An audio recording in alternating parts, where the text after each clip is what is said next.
Hello everyone. So a couple days ago I tried to start up this old tractor and nothing. When I turn the key, it's absolutely dead. Nothing happens. When I turn the key to the position that would turn the headlights on, the headlights don't even turn on. So I obviously have a problem with power here. So the first thing I check on this tractor when the power's off is right here. The previous owner installed a battery cutoff switch. You can actually shut all the power off. And he did that because he thought that there was a short or something in the tractor that was draining the battery when it was not in use.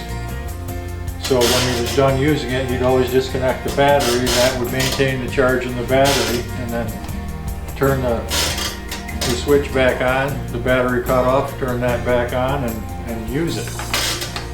But right now, the tractor's totally dead. Nothing happens. Got my foot on the brake. I'm in the seat. PTO's turned off. And when I turn this on, even the run hour meter doesn't turn on. So I'm going to have to do some basic electrical troubleshooting to try to figure out what's going on with this thing. And I thought I'd bring you along because some of you might benefit from seeing what I do. And I'll even go over what the problem is with the circuit. I'm saying I'll go over what the problem is because I believe I already know. Well, let's get started. So the most obvious first thing to check in this situation is the battery dead? So I'll just hook up this little meter to the battery. See what she says. 12.2 volts. While it's not the highest charge it can take, it's certainly not dead.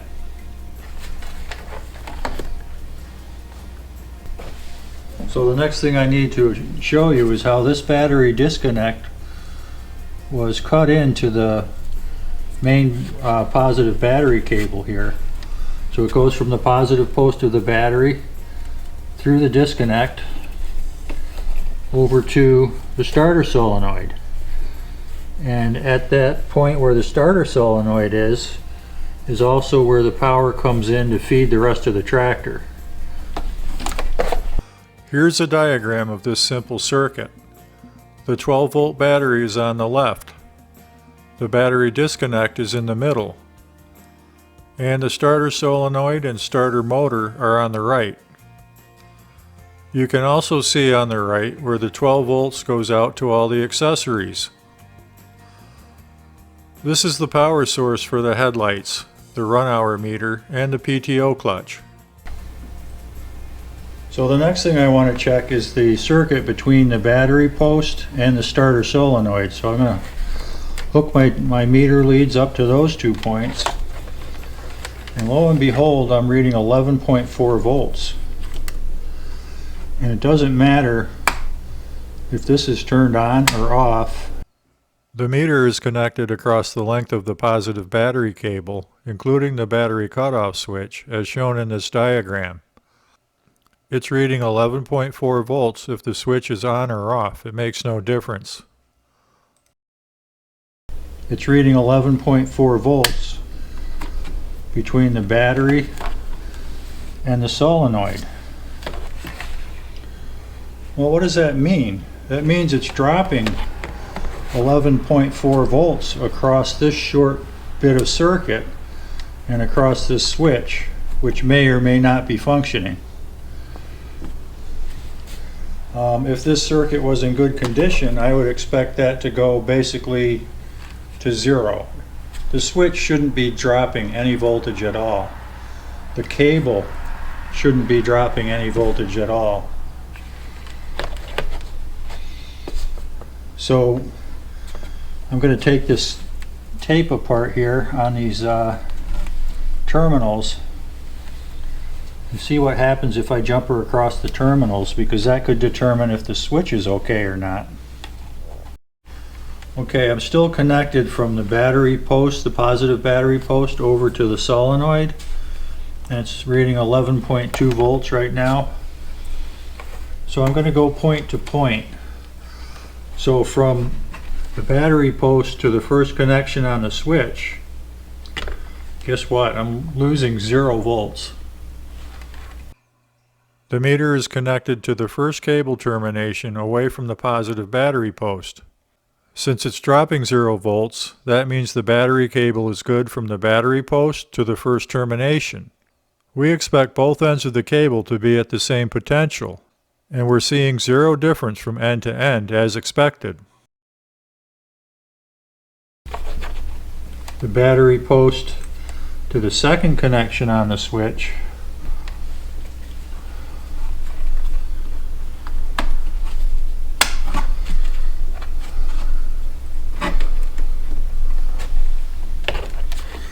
there it says 11.4, but it's turned off.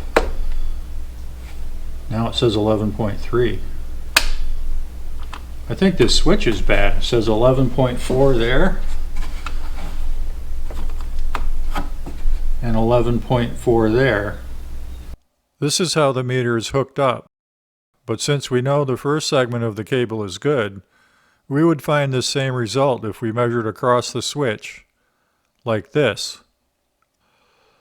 The switch appears to be always almost fully open, so it's dropping almost all of the available voltage. But on the positive side of this switch, it reads 0 volts, as it should, because it shouldn't be dropping any voltage through this length of wire. So on or off, I'm reading 11.4 volts dropped, which means that this thing is not switching on. And so now to further prove that, I'm going to put a jumper across these two, and that should provide enough power for the headlights to come on and the run hour meter. If I see those come on, I don't even have to spin the motor over. I'll try it just to show, but that'll prove this switch is bad. So I have this clip lead with an Alligator clip on each end, and I'm going to hook it up on both sides of this battery disconnect switch. Now, this isn't going to be a high current connection. I just want to see what happens when I turn on accessories. Okay, right there, the run hour meter turned on and the headlights turned on. This switch is the problem. So I'm only trying to get this tractor started so I can move it back to its parking place for the winter. I have several options here. Originally I was thinking that this switch would be good and I would mount it on the side here. But obviously this switch isn't any good. I was also thinking that I would make a new battery cable here, because this looks like it's in really bad condition, and replace this one as well. Maybe just eliminate the switch altogether. But since there might be a problem with power draw on this thing, which I haven't done any troubleshooting on that, maybe I should go get my other meter and check that out. So before I can decide how I'm going to fix this, I need to know if there's really a current draw on the system when the power's turned off. So I'm connecting a amp meter between these two posts on the switch, which we know are almost completely open. There's current flowing through the inline amp meter, and the meter is showing 4 amps of flow through there. So there's a constant flow of 4 amps draining that battery whenever these are connected, meaning when the switch is turned on. So that's why the guy put that switch in there, to keep the battery from going dead when the tractor wasn't being used. Since the battery cutoff switch is always open, the amp meter is functionally inserted in series into the circuit. There's 4 amps of current flowing through the inline amp meter. This is okay to do with this amp meter because it has a 10 amp fuse protecting it. This 42-year-old Fluke 75 meter has a 10 amp limit on amperage connected in series. After 40 years of heavy industrial use, this meter still functions like new. So there really is an idle current draw problem on this tractor. Oh wait, that's turned on.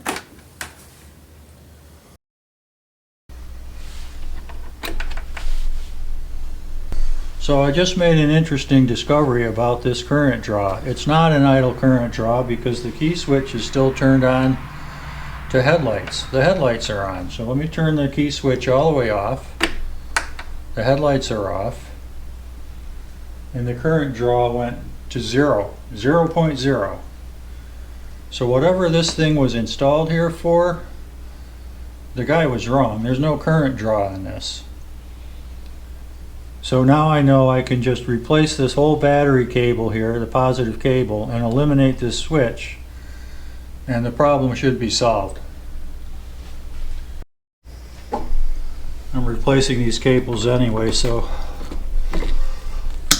it'd be a lot easier just to cut it. To get this switch out of my way, this dead switch.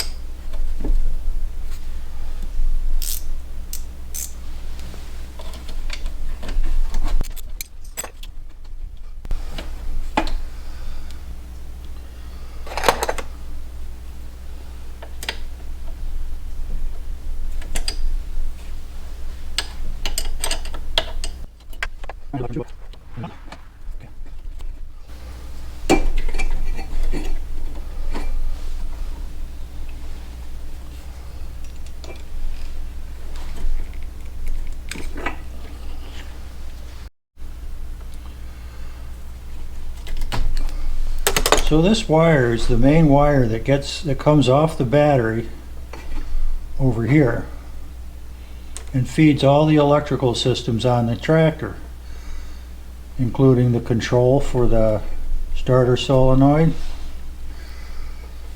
the headlights, the run hour meter. Anything that needs power gets it through this, including the PTO clutch.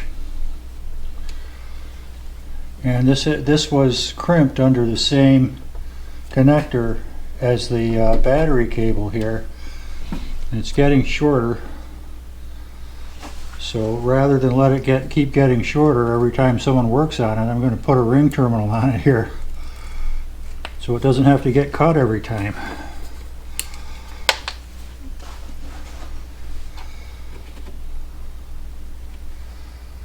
So that'll connect on down here.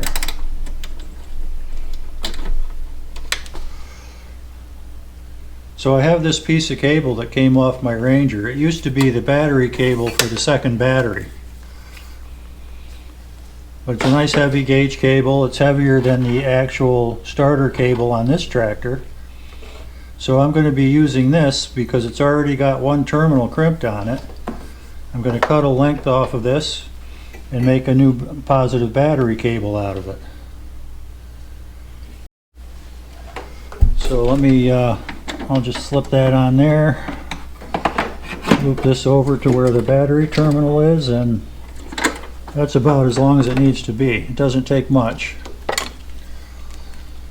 I'll give it a little extra, another inch.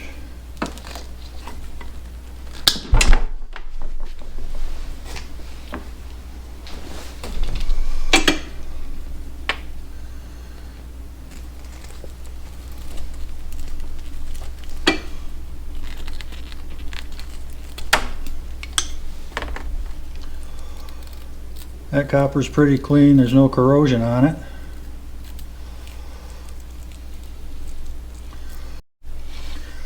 So I happen to have a compression lug for number 2 stranded copper.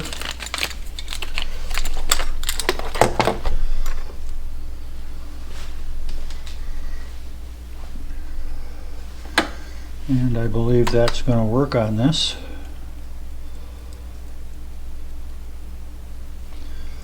Yep, that's number 2 for sure.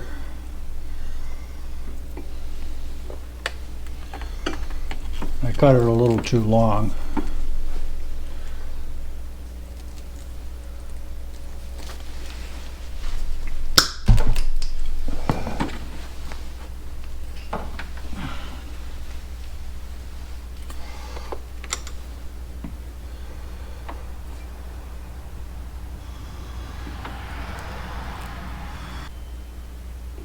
It looks like the lug is color-coded gray.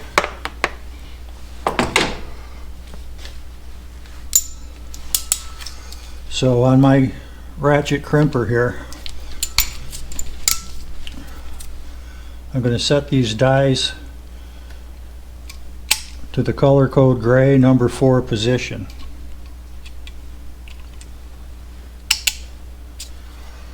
And then go ahead and crimp it.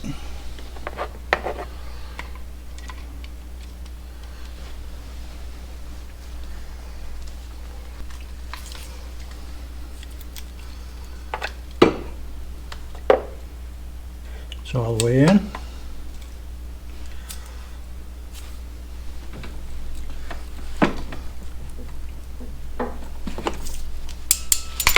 And it's crimped.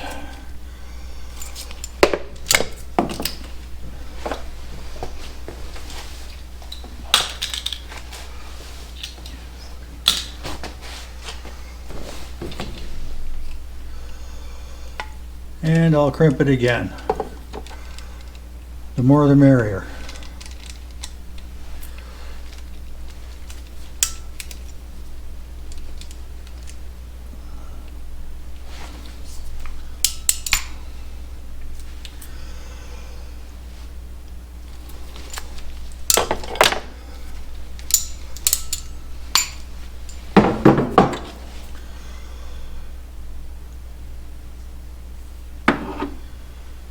You can see where the crimp jaws crimp 2 positions here, and that's an incredibly good crimp there. So these 2 ends are going on the same lug over here on the starter solenoid, so I'm going to try to slide them in inside this boot together. Back to back will probably work like this.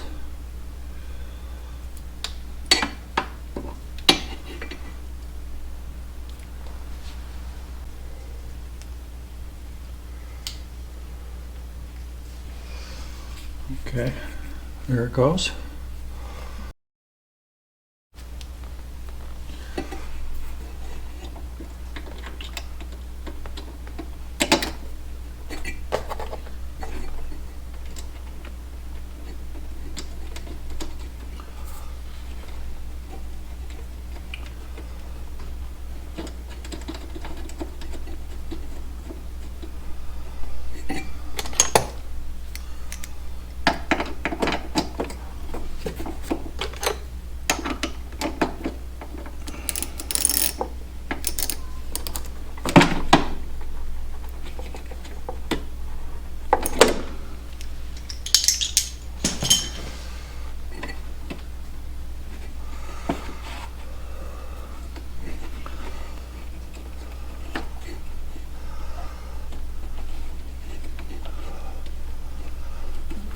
They're both under there and tightened. I'm just going to get this boot pulled down over them now.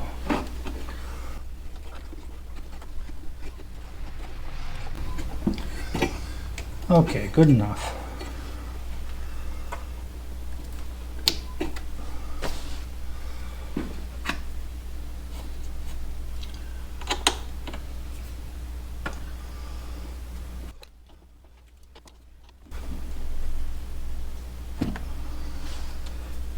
Always disconnect the negative first and reconnect it last.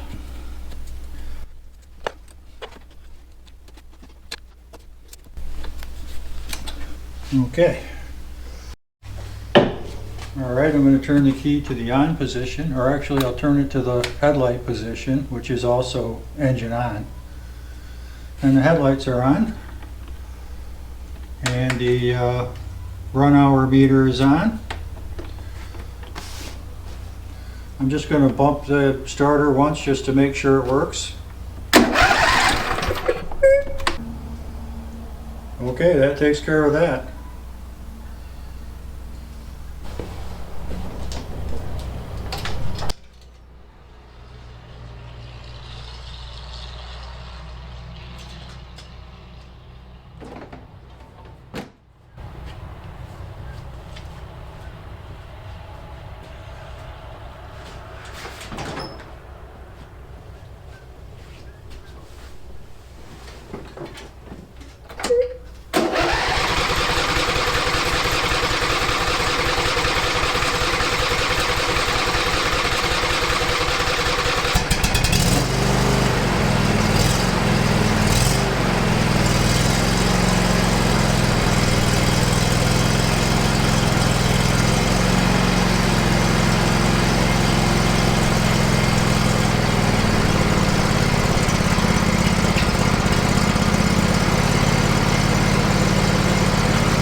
Thank you for watching. Please take a moment to like and subscribe.